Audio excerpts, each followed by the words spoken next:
Hi hello இன்றைக்கி வந்து பார்த்திங்க அப்படின்னா எல்லாருக்குமே ரொம்ப பிடிச்சமான ஒரு பூண்டு ஊறுகாய் எப்படி செய்கிறது, வீட்டிலேயே ஹோம்மேடில் எப்படி ப்ரிப்பேர் பண்ணுறது அப்படின்னு சொல்லிட்டு பார்க்கலாமா? வாங்க இப்போ வீடியோக்குள்ளே போகலாம். ஸோ நான் வந்து பார்த்திங்க அப்படின்னா ஒரு 1/2 கிலோ பூண்டு வந்து எடுத்துருக்கிறேன். ஸோ இந்த மாதிரி வந்துட்டு நல்லா உதிரி பூண்டு தான் வாங்கியிருந்தேன். அது வாங்கிட்டு நல்லா வந்து தோலெல்லாம் உரிச்சிட்டு வந்து பார்த்திங்க அப்படின்னா இந்த மாதிரி எடுத்து வச்சுருக்கிறேன். ஸோ இப்போது இந்த பூண்டுக்கு தேவையான அளவுக்கு புளி வந்து நான் ஒரு கொஞ்சமாக கரைச்சி வச்சுருக்கேன். எப்படின்னா ஒரு 100 கிராம் புளி வந்து கரைச்சி வச்சுருக்கேன்.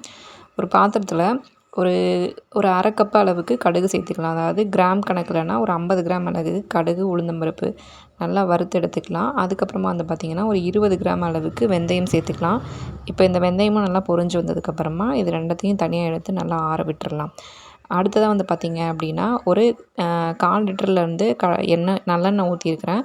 நல்லெண்ணெய் காஞ்சதுக்கப்புறமா இன்னி கொஞ்சம் கடுகு போட்டுட்டு நல்லா பொரிஞ்சதுக்கப்புறமா நம்ம எடுத்து வச்சுருக்கோம் இல்லைங்களா, இந்த பூண்டை வந்துட்டு இதில் சேர்த்துக்கலாம். பூண்டு நல்லா ஒரு கோல்டன் ஃப்ரை ஆகிற வரைக்கும் நல்லா ஒரு ஸ்லோ ஃப்ளேமில் வச்சு ரொம்ப நேரம் வதக்கிட்டே இருக்கணும். அதுக்கப்புறமா வந்து பார்த்திங்கன்னா நம்ம கரைச்சி வச்சுருக்க புளியை வந்து இதில் ஆட் பண்ணிக்கலாம். ஆட் பண்ணிவிட்டு ஊறுகாய்க்கு தேவையான அளவுக்கு உப்பு சேர்த்துக்கோங்க.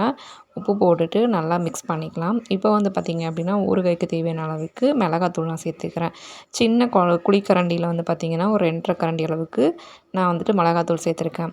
அடுத்ததாக வந்து பார்த்திங்கன்னா கடுகு, வெந்தயம் இருக்குது இல்லைங்களா, இதை வந்துட்டு நல்லா இந்த மாதிரி ஃபைன் பேஸ்ட்டாக பவுட்ராக அரைச்சிக்கலாம்.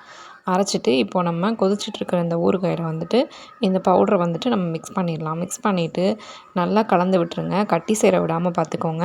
கலந்து விட்டதுக்கப்புறமா மூடி போட்டுட்டு ஒரு 10 நிமிஷம் நல்லா ஒரு ஸ்லோ ஃப்ளேமில் வச்சுட்டு கிண்டி விட்டுட்டே இருந்தீங்க அப்படின்னா அந்த எண்ணெயெல்லாம் திரஞ்சு மேலே வரும்.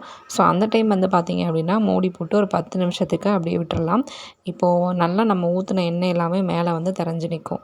ஸோ இப்போ நமக்கு சூப்பரான பூண்டு ஊறுகாய் தயாராகிடுச்சு. இது நல்லா ஆறுனதுக்கப்புறமா ஒரு கண்ணாடி பாட்டில் இல்லை அப்படின்னா ஒரு ஜாடியில் வந்துட்டு இந்த ஊறுகாயை வந்துட்டு ட்ரான்ஸ்ஃபர் பண்ணி ரூம் டெம்பரேச்சர்லேயே வச்சுக்கலாம். எண்ணெய் வந்து நல்லா இந்த மாதிரி மேலே ஃபுல்லாக இருந்துச்சு அப்படின்னா 2 மாதம் ஆனாலும் இந்த ஊறுகாய் வந்து கெட்டு போகாது.